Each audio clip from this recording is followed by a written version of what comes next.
My husband is about to come home from a business trip and asked me to take a bath and wait for him. I was bored and taking selfies. Suddenly, I saw a photo of me sleeping soundly in my phone album. Under the dim light, the gray stripes of the quilt could be seen. It was on my own bed. Looking at the shooting date, it was 1 o'clock in the morning today. However, my husband is on a business trip.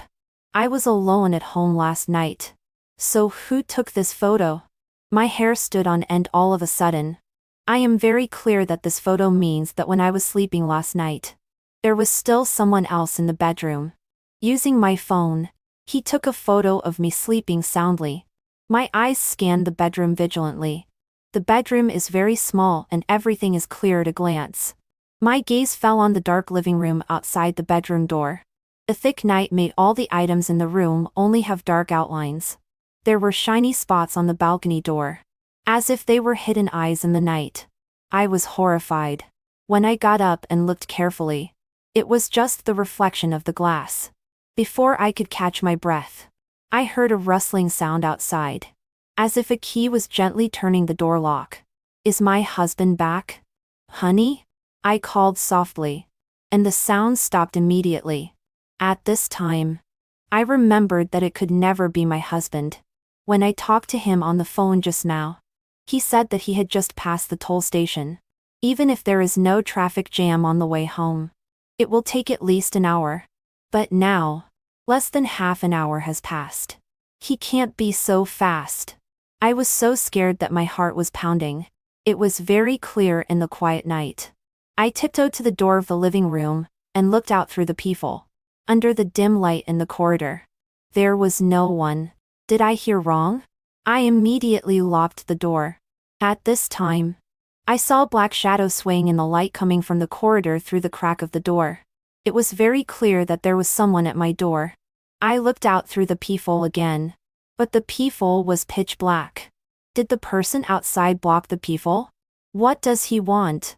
I was anxious and sent a WeChat message to my husband and asked in text where he was. Almost there. There are still 20 minutes. He replied, so impatient. Wife. Have you taken a bath? I was about to tell him the strange situation now. Suddenly, there was a loud knock on the door outside. The sound was like a thunderbolt splitting directly on my head. I trembled involuntarily. I didn't say a word, hoping that my husband would come back soon. Oh, Clint, are you at home? A loud female voice came from outside the door. It was my neighbor Rila. I looked out through the peephole again, but it was still pitch black. Oh, Clint, I know you're not asleep. Open the door. The knocking continued. What's the matter? I answered timidly in the room. Because I couldn't see outside. I still didn't dare to open the door easily. Can you lend me your electric grill for barbecue? I want to make a midnight snack. Are you alone outside? Of course. Why can't I see you? What's this pasted on your door? The flyer is blocking it. Who pasted it here? So immoral. The peephole on the door revealed a light spot. I looked out again and sure enough, I saw Ela standing outside alone, looking at a piece of paper in her hand. I carefully opened the door. Did you see anyone outside my door just now? No. I went into the room and took out the electric grill for her. When she saw me wearing a lace nightgown, she smiled meaningfully. Waiting for your Eli? I'm leaving. Don't disturb you. She casually gave me the piece of paper in her hand and turned around and went back to her room. I saw that the piece of paper said healthy and delicious food delivered to your home. Order takeout. Available at any time. I was suddenly terrified. I know who it is. It must be him. It's the delivery man I gave a bad review to. The last time I met him, I ordered takeout from this flyer. About a week ago, I ordered a takeout at home. While I was eating rice, I suddenly found a hard object under the rice. I flipped it out with chopsticks and saw that it was a bunch of keys. The keys to an electric bike. The iron ring was rusty. The plastic edge was worn and rough. And there was black oil residue in the groove of the iron sheet. I almost vomited in disgust. I was furious and called the merchant and reprimanded them. The merchant said it was absolutely impossible. Just then, there was a movement outside the door. I opened the door and saw the delivery man squatting on the ground in front of my door looking for something. He was a young-looking guy, about 175 centimeters tall and on the thin side. "Sister, I lost my electric bike key. Have you seen it?" In an instant, I seemed to understand what was going on. It seemed that the merchant was indeed innocent. The problem was with this delivery man. "It's in the rice." I coldly held the box of rice and picked up the bunch of keys stained with rice grains with chopsticks and threw them in front of him. "Ah?" He was very surprised. "How could it be? How could it be? What do you say? Did you spill the rice and then scoop the rice back into the lunchbox with your hands? By accident. You put the keys in your hand into the lunchbox together?" "No. No." "Then explain how it happened. How could the keys in your hand end up at the bottom of the rice? If you can give a reasonable explanation, I will believe you." I don't know." Although he was stubborn, his eyes clearly showed a guilty flicker. "I will definitely give you a bad review for this order." "Sister. Don't." "Sister." He wanted to plead for something. I unceremoniously closed the door. After that, there was continuous knocking on the door outside. But I didn't open the door again. Thinking of the rice I had just eaten and the actions of this delivery man, my heart was filled with disgust and anger. It was like being fed shit. After that, he called again. His tone was like he was about to cry and pleaded, "Sister, I'm really sorry. I don't know how the keys got into the rice either. But the rice really wasn't spilled. Please don't give a bad review. My mother is hospitalized. My younger brother is still in school. The whole family depends on me. If you give a bad review, our family will have no way to live. If the rice was spilled and you told me honestly, I can understand you. But no one can accept your behavior of scooping the rice back with your hands, and then giving it to me to eat." I hung up his phone. But I was still a little hesitant about whether to give a bad review. If what he said was true, it was really pitiful. Was it not necessary for me to be so serious? Of course. Give a bad review. He's just playing the victim. Does it mean that we should forgive his mistakes unconditionally just because he's pitiful? When my husband heard about this, he was very angry. This kind of person has no morality at all. If he continues to work in the takeout industry, who would dare to order takeout in the future? He deserves to lose this job. After listening to my husband's words, I thought it was right. My sense of justice was aroused. I gave a bad review and posted the photo of the rice mixed with keys on the internet. Not long after, I received his call again. He sounded very tired and cold. "Withdraw the bad review for me. I have a criminal record. If I lose this job, I will never find a job again. You are too ruthless. You leave me no way out. I will also make you have no way to live." When I heard that he had a criminal record, I was scared at that time. I thought, better to have one less trouble. Who's afraid of you? Is it my wife's fault that you have a criminal record? Make me have no way to live? Unexpectedly, at this time, my husband had already heard it and was furious. He grabbed the phone. "You're so arrogant. If you still want to go back to prison, come and try." Before my husband finished speaking, the other party hung up the phone. "Husband, won't he really retaliate against us?" I was a little worried. "No, I've seen many people like this. They just talk big. In reality, they are cowards. If he dares to say those words in front of me, I respect him as a man." My husband is a fitness coach. He is tall and strong. He feels like he can beat 10 of those thin delivery men. Although he didn't care at all. I am always timid and still very uneasy in my heart. My husband immediately called the police and said that I had been threatened by a delivery man with a criminal record. The police got the investigation results. This delivery man is named Caleb. He is indeed a person with a criminal record. He was once imprisoned for theft and assault. At present, he has been fired by the takeout company because of my complaint.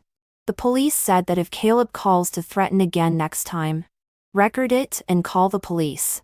In fact, my husband didn't think that the delivery man would dare to really come and cause trouble. Calling the police was just to make me feel at ease. He also specially prepared a metal baseball bat and put it at the door just in case. Later, Caleb called again to threaten me to withdraw the bad review. As my husband said, I recorded it and firmly refused. Although he threatened, after hearing that I was recording and would call the police, his attitude softened again. After that, he never called to harass me again. As my husband expected, Caleb never appeared again. I gradually relaxed and believed that my husband's judgment was correct. Caleb was just talking big and wouldn't really come to retaliate because of a bad review. However, we underestimated him. I am very sure that the person who just turned the door lock of my house with a key is Caleb. I suddenly remembered something and immediately checked the doormat at the door. I found that the spare key under the doormat was gone. There are 3 keys in my house. I have one. My husband has one. And there is a spare key hidden under the doormat at the door in case of emergency. But the chance that my husband and I forget to bring the key and use it is almost zero. It must be that day, when he was squatting in front of my door looking for the electric bike key. He found the spare key under my doormat. Taking advantage of my husband's business trip, he came to my home to retaliate against me. It was also him who entered the room when I was sleeping soundly last night. I felt a gust of cold wind blowing in the corridor and pouring into my back from behind my neck. I immediately closed the door and pressed the lock button again. Husband, when will you come back? Our spare key is gone. I'm scared. I dialed Eli's phone and hid in the bedroom, almost crying. My husband knew that I was always timid and told me not to scare myself. He would be home in a few minutes. I felt my hands were shaking and was completely relying on him to come back quickly. However, at this moment, I heard a sound, like the creaking sound of a loose wooden floor, coming from behind the curtain. The air seemed to freeze. Wait obediently. I'm parking in the underground garage. Wait for me. Don't be afraid. My husband urged on the phone, but I couldn't say a word. My eyes glanced at the curtain in the bedroom. The wind blew the curtain, and it fluttered slightly. Underneath, a pair of black sneakers appeared and disappeared from time to time. There is someone behind the curtain.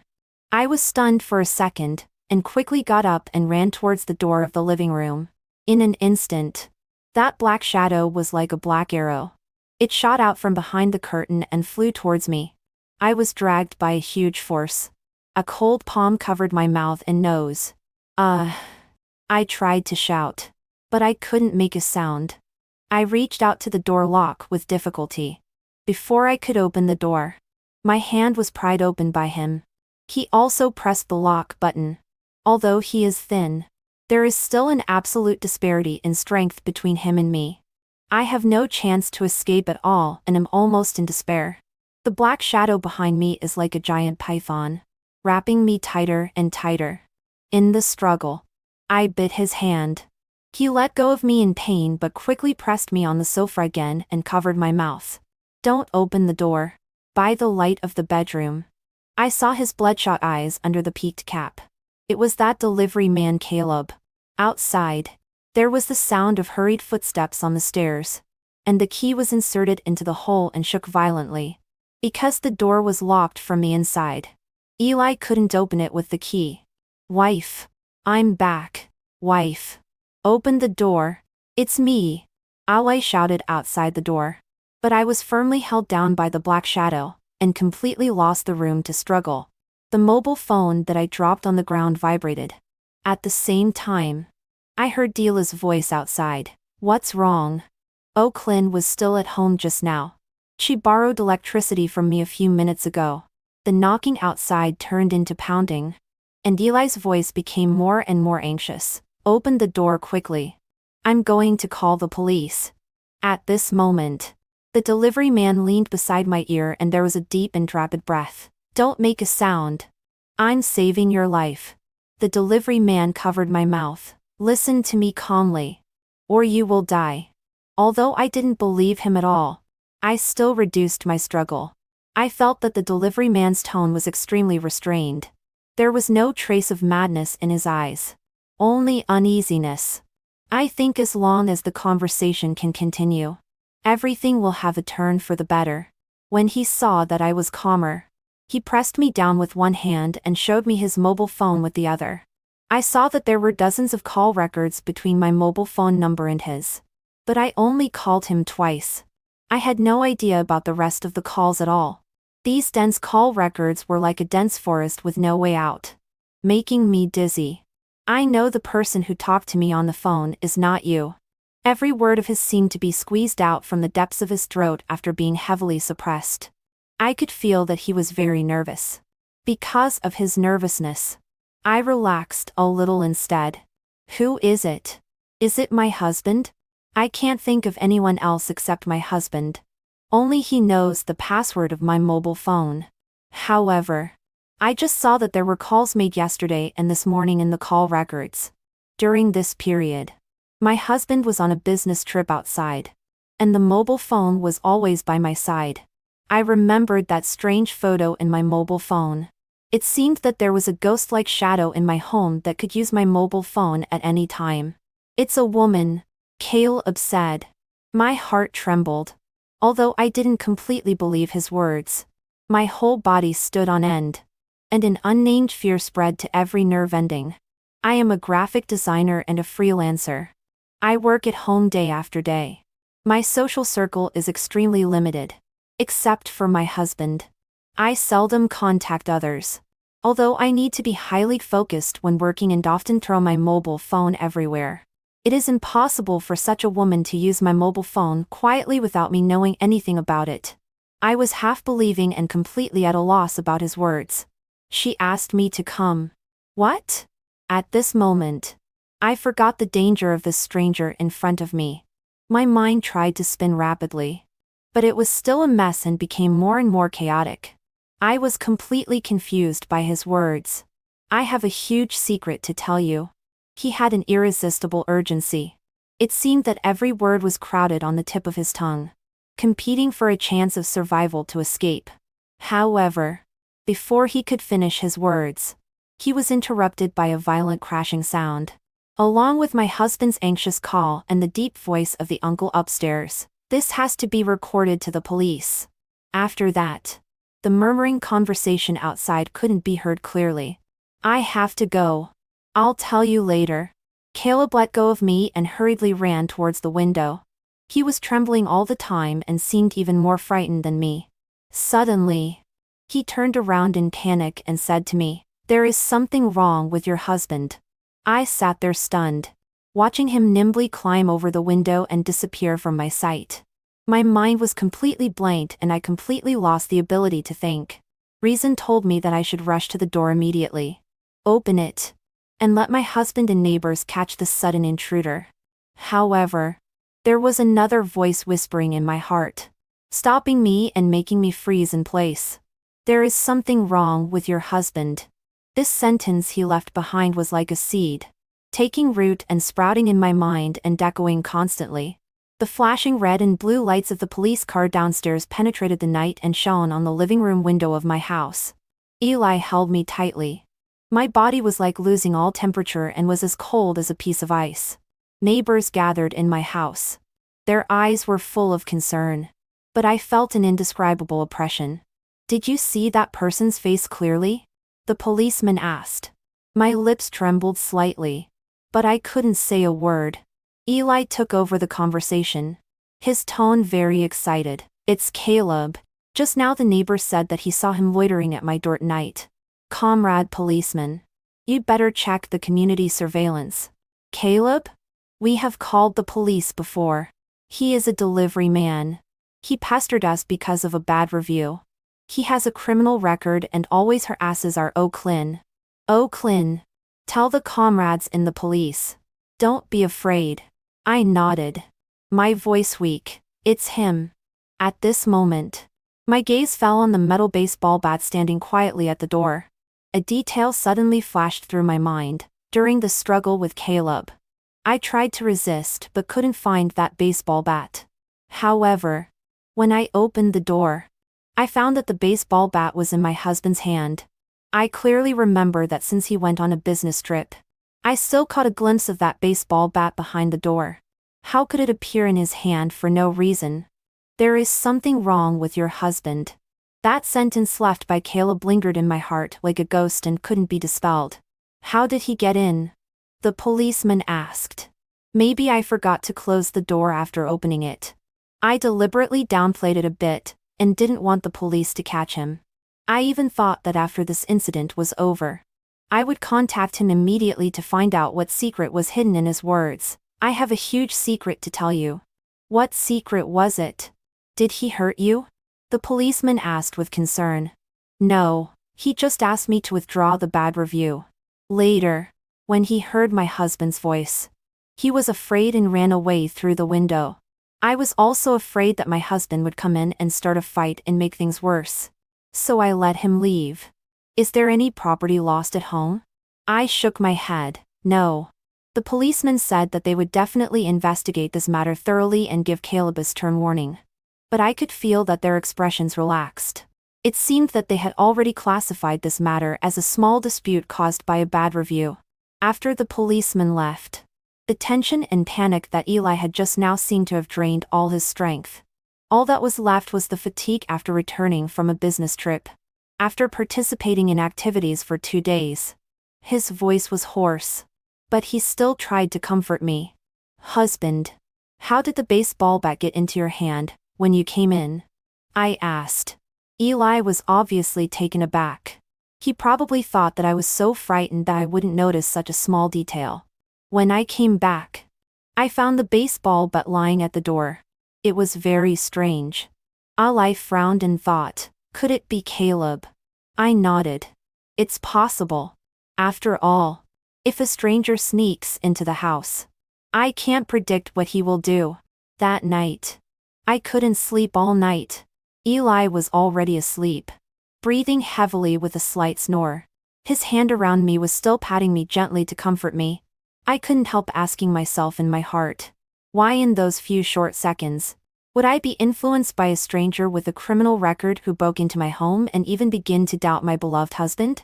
What would have happened if my husband hadn't come back in time tonight is really unpredictable, making me involuntarily shrink closer to my husband's warm embrace. My husband is a fitness trainer. We met and fell in love in the gym.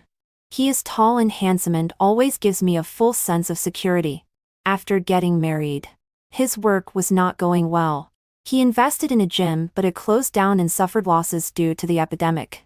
Later, he became a fitness anchor on the internet and signed a contract with a company. He has been working very hard.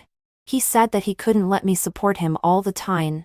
Only when he supports me can he be a man. The competition in the anchor industry is very fierce. He often goes on business trips and participates in activities arranged by the company to increase exposure. He is obedient and considerate to me. He often shows affection in the live broadcast room, tells our story, and tells about my support for him. The cover of his live broadcast room is always a photo of him lifting me up high, saying that a man should be able to lift the weight of love. Thinking of these, I feel very guilty. The next day, I wanted to speak many times and tell him everything Caleb said, but I always felt an invisible force stopping me. In the end, I still chose to be silent and temporarily bury these doubts in my heart. I decided to go to the telecommunications company first to check my call records. Eli went to work at the MCN company. I secretly went to the telecommunications company to check my call records. The results showed that there were a lot of call records between me and Caleb. Each call time was not long, which was the same as what Caleb showed me. This made me very confused. I dialed Caleb's phone, but it was always turned off. I was very uneasy and really wanted to contact him to ask for an explanation. Time passed by in my uneasiness for 3 days. During the time when my husband was at work, I suddenly received a message from an unfamiliar number. It was an address with a sentence, "If you want to know the truth, come here." Instinctively, I thought this was a message sent to me by Caleb. The address was a small beef noodle restaurant located in a village in the city. I hesitated. Should I really go there alone to meet a person who had threatened me and had a criminal record? What if this is just his means of revenge? But when I thought of those deleted call records on my mobile phone, and thought of his anxiety that night and his eagerness to show sincerity, curiosity overcame my fear. I simply tittied up and hurried out. The streets in the village and the city are narrow and winding, like a spider web, tightly wrapping all kinds of small shops and stalls in it. According to the address, I found that small restaurant. Although it was a bit simple, it had a kind of simple vitality in the steaming beef fragrance. The restaurant owner is a middle-aged woman. Her warm greeting and smiling face made me feel that there was no danger here. I chose a table in the corner and sat down. I sent a message to that unfamiliar number. And then it was a long wait. I was very uneasy. Just when I thought Caleb wouldn't show up, he finally appeared. He was wearing a peaked cap and his eyes were wandering around, looking extremely vigilant. "You are here. Great," he said in a low voice. He explained why he was late. He said he was afraid that I would bring the police. So he had first and secretly observed for a while. Recently, he also dare not turn on his phone for fear that the police will look for him because of that night's incident. He doesn't live near here either. He deliberately chose a place farther away. If he finds that I bring the police, he will disappear directly and leave. I don't want to go in again. If I go in again, I'm finished, he said. I calmly told him that I didn't reveal to the police that it was he who broke into my home. I simply said that I forgot to close the door. It was just a small quarrel. The police probably won't look into this matter deeply. Hearing these words, he smiled. "You are a smart woman. It's not in vain that I saved you." Saved me? He mentioned this word again, and I was even more confused. He nodded and said that he originally wanted to leave. But because of me, he still took the risk and stayed. "Your husband wants to kill you. I want to save you." While I was shocked by his statement, my heart was full of rejection, and even a little anger. "Oh, he? Then don't I have to thank you for saving my life?" I deliberately showed a contemptuous smile, and my tone was full of irony. "I'll tell you my story. After listening, believe it or not. It's your choice. Anyway, since I've said it, I'm worthy of you."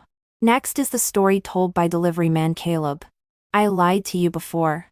What, my mother is sick and hospitalized. My younger brother is still in school. And the whole family depends on me. These are all lies. I haven't been in touch with my family for a long time. I didn't like studying since I was a child.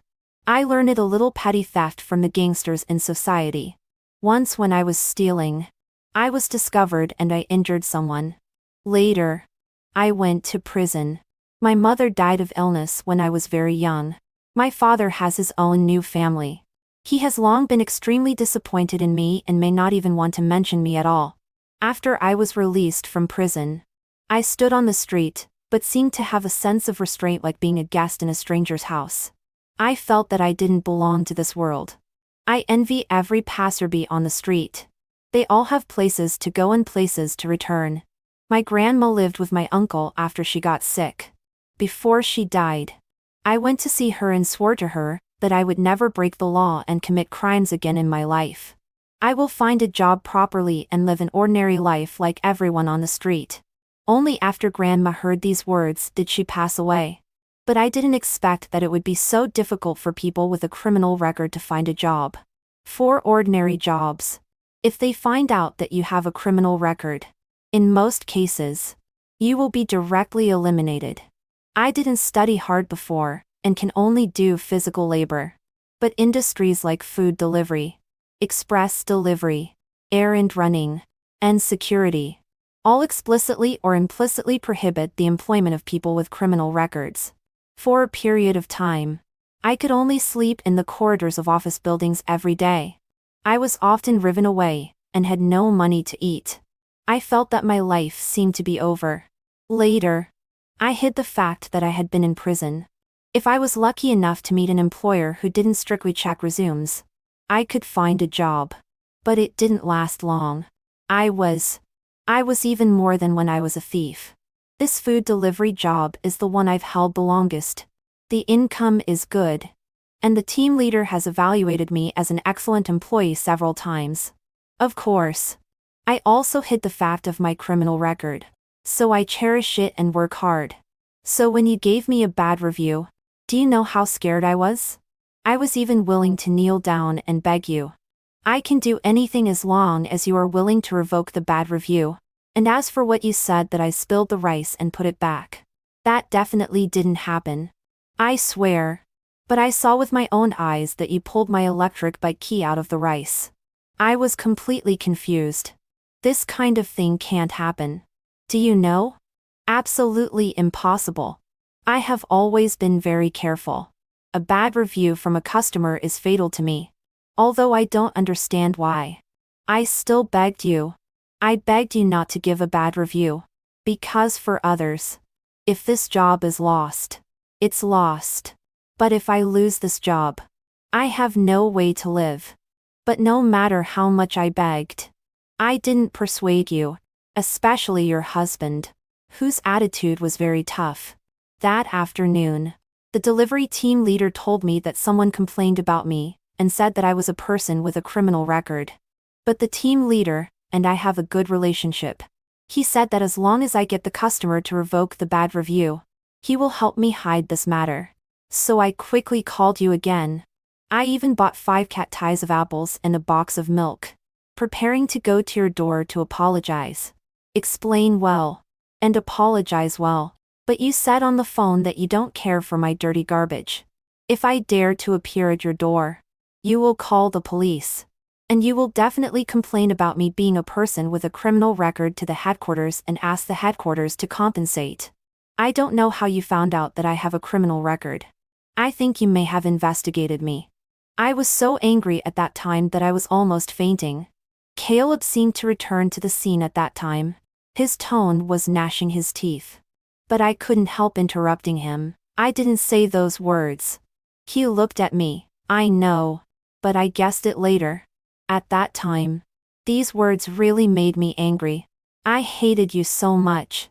I felt that a woman like you lives in a big house every day. Your husband goes to work to support you. You stay at home every day. You can order whatever you want to eat and wait for someone to deliver it to you. Revoking a bad review is just a matter of moving your finger. But you have to make things difficult for a person like me who has to try my best to survive. Caleb's voice became heavy. He clenched his fist. And his knuckles turned white due to excessive force. I listened very carefully and sympathized with him for the first time. Caleb said that later. In an extremely angry state. He called me again. Thinking that anyway, this job might be ruined by me. He threatened me with a mentality. I remember this call that Caleb mentioned. At that time, his voice was hoarse and sounded very cold. I have a criminal record. You are too extreme. You leave me no way to live. I will also make you unable to live. Caleb said, after this call. I knew that our relationship had actually deteriorated to an irreversible point. I definitely can't keep this job. I planned to take a chance and look for other jobs. But I never expected that I would start receiving your calls frequently. What did those calls say? My heart beat slightly faster. Those mysterious calls are the key to my coming here today. Every word can make me want to kill you. His words were like a cold current invading, making my body tremble. You said that I am garbage. A rat feces. A social parasite. People like me should not come out. It's better to be locked up for a lifetime. In the future, no matter what job I find, you will expose me and report me and leave me with no way out. You on the phone are completely a crazy woman. You scolded me almost every day. I couldn't bear it anymore and decided to retaliate against you. Hearing this, my palms sweated and I felt an unprecedented panic. I bought a stainless steel camping knife. It's small, portable, and very sharp. Just thinking about the way you are frightened and beg for mercy by it makes me very proud. But I didn't really want to hurt you. I just wanted to scare you. It was like there were red coals burning in my mind, emitting sparks. I was very impulsive. Anyway, since I lost my job, I lurked in the community and wanted to find an opportunity to teach you a lesson when your husband goes to work. But you were very vigilant. Twice I pretended to be a courier and asked you to open the door. You only asked me to put it at the door and didn't open the door. Later, I thought of climbing. Your home is on the 3rd floor and not very high. As long as there are pipes and air conditioning slots where I can stand, I can climb up all the way. Moreover, there is a protruding anti-theft window on the 2nd floor of your house. It's as convenient as a built ladder for me. Climbing up to your window is easy for me. Soon, I got a good opportunity. Your husband was on a business trip. After I saw the light in your bedroom turned off, I waited for a while. Around 1 o'clock in the morning, the community was particularly quiet. I felt that the time had come. So I started climbing up along the drainage pipe. When I climbed to your window, I saw you sleeping soundly on the bed. I was just about to climb in through the window. But just then, a cold wind blew. My burning brain seemed to cool down all of a sudden. I even wondered if this gust of wind was my grandma. I swore to her that I would never go to prison again in my life. And now, I may be doing something stupid. My grandma must be very anxious looking at me from heaven. At that time, I really wanted to cry. I suddenly woke up and was ready to return the same way. But just then, I saw a person enter your bedroom. Long hair. It's a woman. What? I was as frightened as if listening to a ghost story. My hair stood on end and my scalp tingled. Involuntarily, a strange photo of me sleeping that appeared on my phone popped into my mind. In fact, that gust of wind wasn't my grandma. It was that woman who opened your door and caused the air convection. Caleb gave a wry smile. She seems to be very familiar with your bedroom environment. She walked to your bed, picked up your phone, and took a picture of you. I was so curious that I hid outside the window and watched her carefully. By the light of the phone screen, I saw what she looked like. She is your neighbor, Ela from 301. What? What does she look like? I was so frightened that I was almost incoherent. Ela? A familiar female neighbor next door? I was greatly shocked. I have delivered food to her. I know her. She not only took a picture of you but also pulled down the clothes on the hanger by opening your closet door and moved the computer on the bedside table. Then, she left. I remembered that on the 2nd day after my husband went on a business trip, I did find that the clothes in the closet had fallen. I thought I didn't hang them properly. When I found that the computer had changed positions, I thought I had remembered it wrong. I was so careless that I didn't find anything abnormal at all. It wasn't until I accidentally found that strange photo in my phone album the next night that I began to realize something was wrong. But why should I believe that all this was done by her and not by you? I looked at Caleb in front of me and tried my best to maintain calmness and distance in my heart. I didn't want to be completely led by his words. Why? Why did she do it? I asked faintly. Yes. Why did she do it? Caleb moved closer to me. In the somewhat dim light, I noticed that he had an unusually bright pair of eyes, shining sharply. Actually, I like to read novels when I have nothing to do, especially mystery novels. I reasoned that what she did seemed to be to let you know that someone had been to your house in the middle of the night. But what's the purpose? Obviously you will be afraid and feel that your safety has been threatened. Who will you suspect? It must be me. If you call the police, they will suspect me too.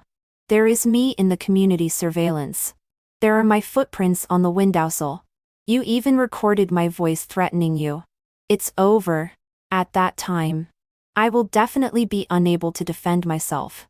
I am definitely going to jail. I was both nervous and scared, and also very curious. Why did Ela do this? Does she have a grudge against you or against me? I don't remember offending her. So, I had another bold idea. Sneak into her house and find out what she wants to do. It's all on the 3rd floor. Climbing into her house is as easy as climbing into your house. So I climbed up to her window. Unfortunately, I only saw her lying on the bed and sleeping. I originally wanted to sneak into her house. But in the end, I didn't dare to do it. In the end, I found nothing. I was very afraid that you would find something abnormal and call the police the next day. Then I really couldn't explain clearly. Early the next morning, I wanted to call you and tell you that Hila entered your house in the middle of the night. But in what capacity can I say this? Did I see it by lying outside your window in the middle of the night? This can't be said. And even if I said it, you wouldn't believe it. I started to pack my things and bought a train ticket and planned to leave here. Unexpectedly, just when I was about to leave, I received your call. You changed your usual vicious and your tone was very calm. You apologized and said that you were in a bad mood recently and spoke too much. You hoped to meet and talk and solve our problem peacefully. I couldn't wait. I didn't expect that there would be a sudden turn for the better. I was extremely happy. As long as you withdraw the bad review, I will have hope of going back to work again. You set the meeting time at 9:30 in the evening and said that around that time your husband would also come back from a business trip. The three of us could talk. Although I was a little afraid of your husband, I still agreed with a stiff upper lip. In Caleb's account, the time came to the night when Eli came back from a business trip. After I finished dinner and had nothing to do, I strolled to your community early and sat downstairs waiting. After a while, I saw Hila walking from the direction of the community gate. She greeted her neighbors and took a look at me. Her eyes were very strange. She wanted to look at me but didn't want me to notice that she was looking at me. And at that time, when I heard her voice, it was exactly the same as your voice scolding me on the phone. In fact, I always thought your voice on the phone was a bit strange. I began to suspect that she was contacting me on your behalf. She can enter your house, and she can touch your phone. Her various behaviors have unknown motives. At this time, I suddenly remembered one thing. In the corner of this small restaurant, time seemed to freeze, and an invisible tension filled the air. The surrounding noise had long faded from my ears, leaving only Caleb's every word. When I delivered food to you and went upstairs that day, Hila was following me. So is it possible that at that time, my key was inserted in the electric bike and I didn't pull it out? I often do this when I'm busy. And she saw it when she was following me. She secretly pulled out my key. After I delivered the food and turned around and went downstairs, she pressed my key into your rice. This problem that had troubled me for several days was suddenly explained. There is only this possibility. Otherwise, it would be a ghost. Why did she do this? I couldn't help asking. You have asked me this question several times. Oh my God. How would I know at that time? I am a person whose curiosity can't be stopped. I always feel that this woman is very suspicious. Since there was still some time before the appointed time, I climbed up to her window again while it was dark. Guess what I saw? I saw her chatting with a man on video. That man is your husband. Eli. Hearing this, my heart skipped a beat. It was as if a big hand had pulled me out of his story. That kind of doubt and rejection returned to my heart and piled up into a defense line. My gaze at him became a bit cold, and my tone was deliberately calm. What did they talk about? He didn't notice the change in my emotions, and was completely immersed in his own memories. He heard Hila say, "Oh, Clint is in the room. I see the light is on. I'll go and check again later. Caleb has made an appointment. He is waiting downstairs. Hurry up. Go upstairs directly from the underground garage. Otherwise, there won't be enough time."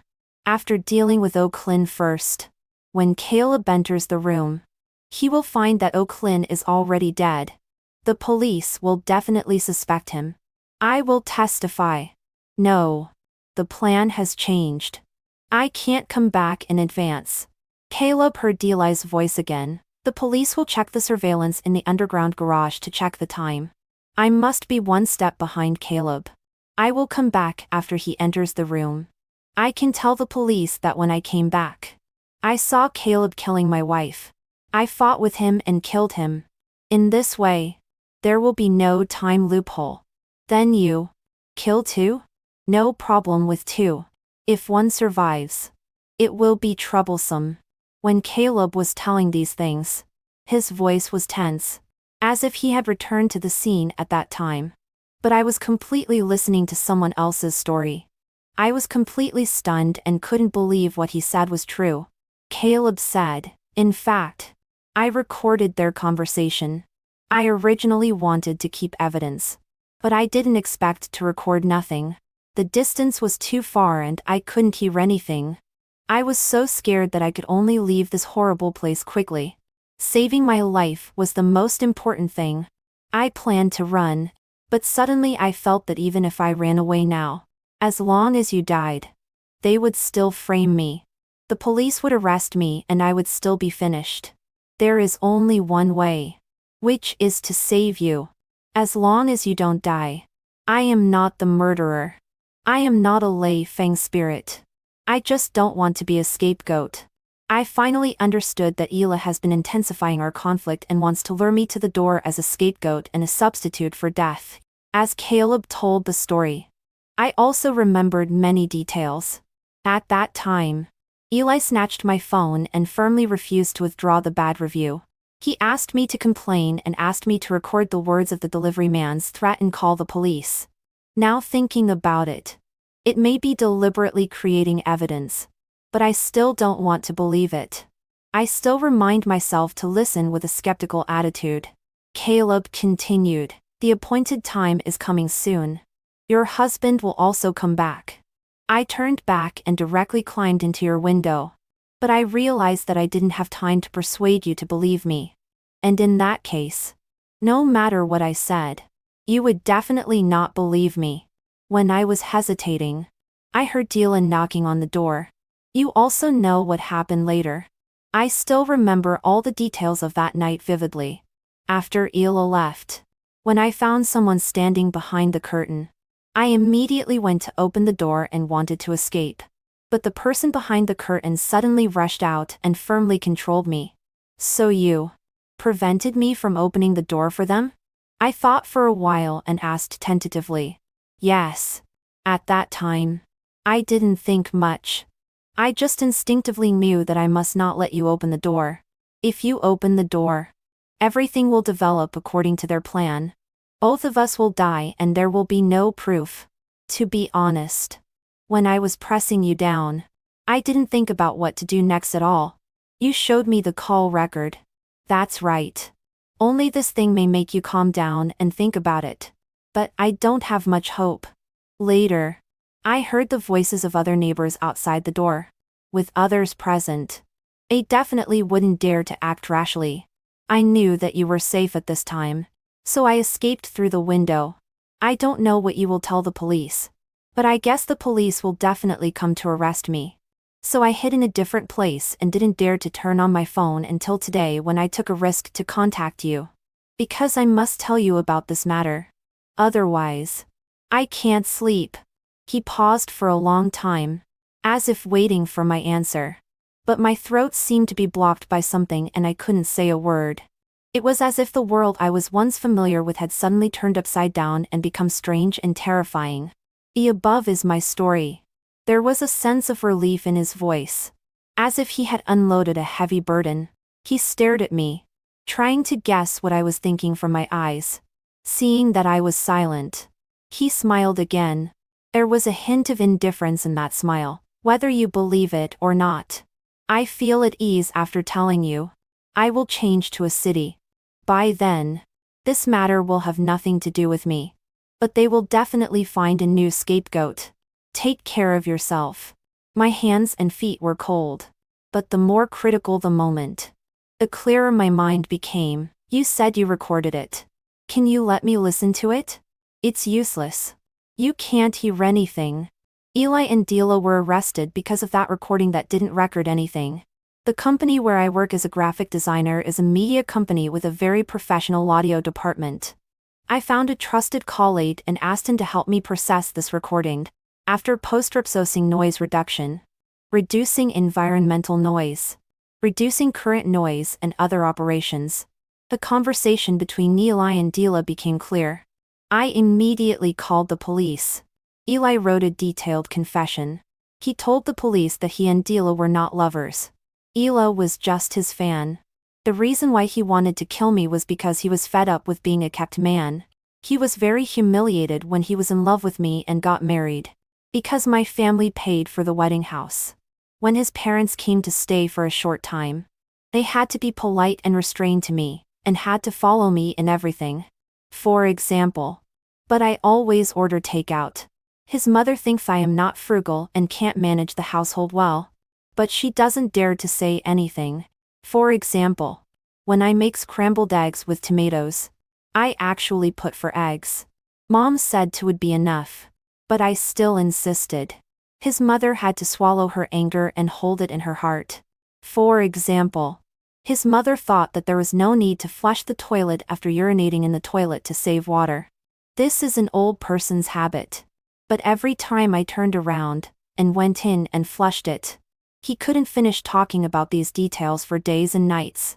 Because I rely on my good family background and look down on his parents. I also said that I didn't want to live with them in the future, and would rent a house for his parents. His mother cried when she heard this. He was also very hurt and felt sorry for his parents. Later, when he invested in the gym, he also served me humbly and carefully watched my expression. He treated me like an empress dowager.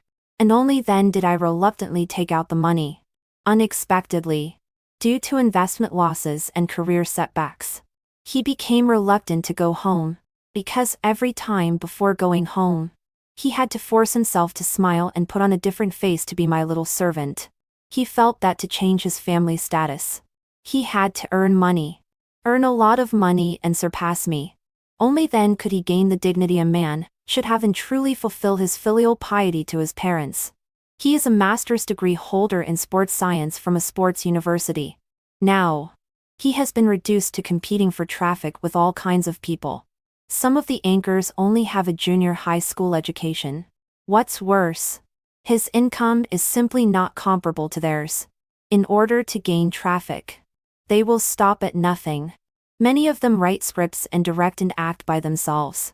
He is diligent, professional in teaching, has extremely long-lived broadcasts, and works hard to sell products. Still, he is the bottom anchor in the company. Of course, he doesn't have much income and still has to rely on me for support. There is a big sister who is the top donor in his live broadcast room and is very enthusiastic about him. Later, he found out that it was the neighbor Ela. She clearly understood his situation and was very considerate to him. She often gave him gifts and helped him come up with plans. Ela said that after some social hot events, some anchors pretend to be the parties involved in the events to gain traffic. And the effect is very good. Of course, he knows this. In such cases, the traffic often increases explosively overnight. However, because there are many fakes, many people are banned. He began to think about how he could truly become a party involved in a hot event. He thought about this for a long time. Until one day, a friend of his came to the community to look for him and ran into a delivery man. The friend said that this delivery man had a criminal record. He had been rejected when applying for a job at their company before. And he had a deep impression. The friend also said, "Your wife often orders takeout alone at home. Be careful." Suddenly, he had a bold idea. If a bad review leads to a bloody case, it will definitely attract widespread social attention. And he, a man who deeply loves his wife, loses his beloved and is in agony. Just thinking about it is exciting. It's simply achieving multiple goals at once. First, he can gain huge sympathy as a result. Second, he can become a hero who avenges his wife. Third, he becomes single again. There are many women who like him. And he can regain a forest. Fourth, he doesn't have to live a subservient life to me anymore. Fifth, the house belongs to him. He can dispose of it at will and bring his parents to live with him if he wants. He can finally control his own world and become the king of this world. He was very excited and felt that he could immediately play the desperate and affectionate man. The inspiration for acting gushed up inside him. "Wife, I miss you so much," he cried into the mirror. And even tears fell. He tentatively discussed with Ela. To win Ela over. He promised to be with her. He knew that Ela had long been lusting after him and would definitely agree to him. After that, the two of them colluded to design and cause disputes between me and Caleb. He knew that when I was working, I would be in the study or bedroom, wearing headphones and concentrating. My mobile phone was often left on the coffee table in the living room or on the shoe cabinet at the door. He gave Ela the key to my house and asked her to find an opportunity to use my mobile phone and stir up trouble. They gradually promoted the conflict between me and Caleb.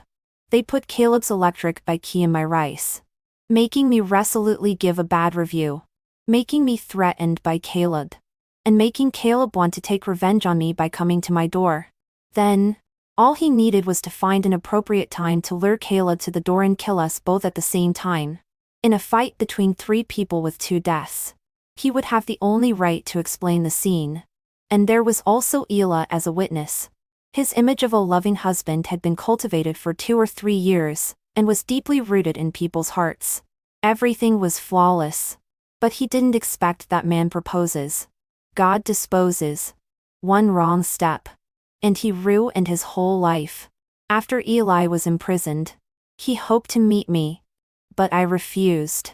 He actually asked someone to bring me a message with only 3 words. "I hate you." Hearing these 3 words, the corners of my mouth involuntarily rose, and I felt like laughing, and was also sad. My astonishment at this man was like a flood. I didn't expect that he could continuously bring me new shocks. Behind 2 years of dating and 4 years of happy marriage and countless sweet, "I love yous," what was truly hidden was these 3 cold and piercing words. How ironic. Later, my father-in-law and mother-in-law even brought relatives to make trouble at my door, saying that it was because I was vicious that their son was driven to a dead end. He felt that he ended up in this situation because of me. I sold the house, moved to a new place, and started a new life alone. I realized that there is no perfect man in this world and there is no love without reason. I have always been touched by his thoughtfulness towards me. It turns out that the gifts of fate really come with a price. Later, I met Caleb again. I asked him if he was interested in text proofreading work. I could recommend him to work at a friend's publishing company. He politely declined me. He said that he had returned to his previous company to deliver takeout. The team leader had always been very good to him. He was rated as an outstanding employee again. He earned an extra 800 yuan this month. Moreover, when he had time, he would still write novels online. But no one read them. I was full of gratitude to him. This time, I sincerely expressed my gratitude for saving my life. He smiled gently. "Actually, I also want to thank you." "Thank me for what?" I asked. "Because this whole thing was completely because I involved him." He paused and blushed a little. "Actually, I have always doubted whether I am a good person. Those things in the past are like black holes, always lying in wait at my feet. It seems that if I am not careful, I will step on them and fall back into the abyss. But after experiencing this incident, I think I can be a good person and walk steadily. I will never fall back again in this life." He smiled, very brightly, like a big boy. His smile was very infectious, and I couldn't help but smile along with him.